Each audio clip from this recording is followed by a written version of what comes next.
Good. So with the new feature that iPhone have now you can record from your iPhone directly to external drive. So let's say, okay, we don't know if memory card is allowed or not, but let's say if you have a dongle, ESR magnetic wallet, which is I had a geomagnetic one.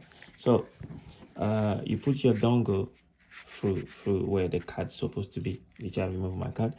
Your memory card, put in the card reader, plug it into your dongle, put your wallet on the back of your iPhone, plug it to your iPhone.